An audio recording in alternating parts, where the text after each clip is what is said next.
Assalamualaikum warahmatullahi taala wabarakatuh. Waalaikumsalam warahmatullahi wabarakatuh. Alhamdulillah, alhamdulillahil wahidil qahhar, al-azizil ghaffar, wa muqawwiril laili 'alan nahar. Wassalatu wassalamu 'alan nabiyil mustafa al-mukhtar wa 'ala alihi wa ashabihi al-akhyar. وقال الله تعالى في القرآن الكريم: أعوذ بالله من الشيطان الرجيم، بسم الله الرحمن الرحيم. الله الذي خلق السبع سماوات والأرض مثلهن يتنزل الأمر بينهن لتعلموا أن الله على كل شيء قدير وأن الله قد أحاط بكل شيء علما. صدق الله العظيم. Rabbi israh li sadri wa yassir li amri wahlul 'uqdatam min lisani yafqahu qawli. Sesudah mengucapkan basmalah, hamdalah, salah dan salam, hadir penghormatan kami kepada guru pemuji yang arif dan bijaksana. Seterusnya mengalir kepada pendai-pendai yang seperjuangan. Di zaman sekarang, kebanyakan umat Islam tidak lagi mempedulikan ilmu agama, mengabaikannya, malah menjauhinya. Bahkan ada sebahagian orang membencinya, menganggap kolot dan meremehkannya. Tua muda miskin kaya, mereka sama sepakat untuk menjauhi ilmu agama. Pada zaman sekarang, umat Islam lebih tekun mencari ilmu dunia. Maka karena fakta-fakta itulah, dalam kesempatan kali ini kita akan mencoba membahas sedikit tentang ilmu yang berjudul ilmu adalah segalanya. Ma'asyiral qaumil muslimin yang dirahmati oleh Allah. Sebelum kita panjang lebar membahas tentang ilmu, timbul satu pertanyaan, yaitu mengapa ada ilmu? Jawabannya adalah dikarenakan semua perbuatan dan amalan yang kita lakukan, baik itu di siang hari maupun di malam hari, tanpa didasari dengan ilmu. Dalam artian kata, kita hanyalah ikut-ikutan. Orang bersembahyang, kita bersembahyang. Orang membayar zakat, kita membayar zakat. Orang naik haji, kita juga naik haji. Yang atas namanya tanpa didasari dengan ilmu, semuanya akan ditolak oleh Allah Subhanahu wa Ta'ala. Sebagaimana hadis Nabi sallallahu alaihi wasallam bersabda, al-ilmu imamul amali wal amalu tabi'uhu. Ilmu adalah imamnya amalan dan amalan adalah pengikutnya ilmu. Di dalam hadis tersebut jelas mengatakan bahwasanya segala perbuatan dan amalan yang kita kerjakan semuanya membutuhkan kepada yang namanya ilmu. Hadis yang lain Nabi pernah bersabda, talabul ilmu faridatun ala kulli muslimin wal muslimatin. Untuk ilmu itu wajib hukumnya di atas tiap-tiap muslim laki-laki maupun muslim perempuan. Ilmu yang dimaksud di dalam hadis tersebut ialah ilmu agama, dikarenakan ilmu agama manfaatnya sangatlah besar, baik di dunia maupun di akhirat. Kalau di dunia kita mempunyai ilmu, kita akan diangkat derajat martabat yang mulia.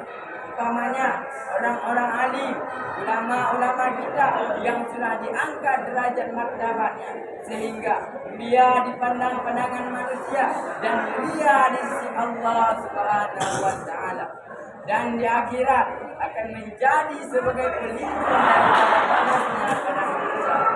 Ma'asyiral qaumil muslimin yang dirahmati oleh Allah, puji yang kami muliakan.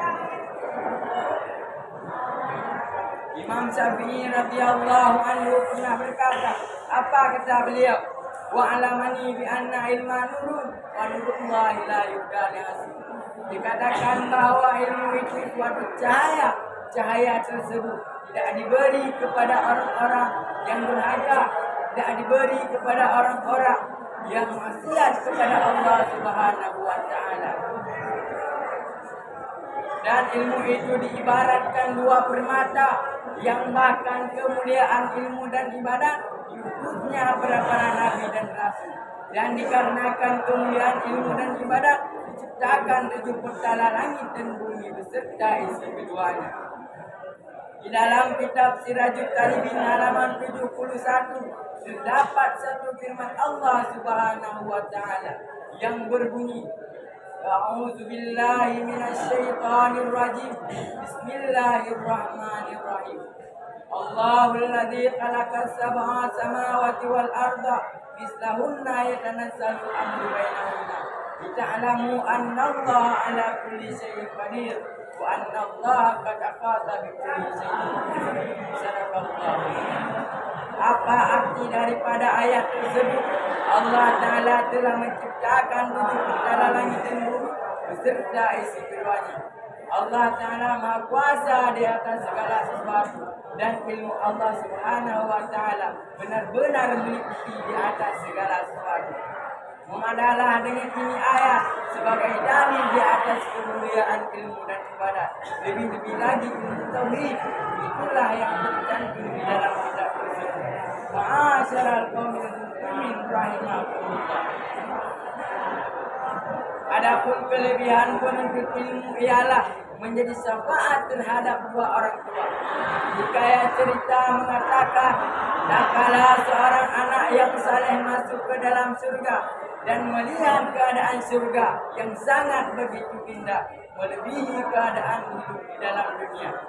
Sebelum pemuda tersebut menggunakan fasilitas surga, namun ia terlebih dahulu memantau ke seluruh penjuru surga. Namun ia tidak mendapati ayah, ibu dan keluarganya. Dan pemuda tersebut pun berkata kepada malaikat, "Wahai malaikat penjaga surga, di manakah ayahku? Di manakah ibuku?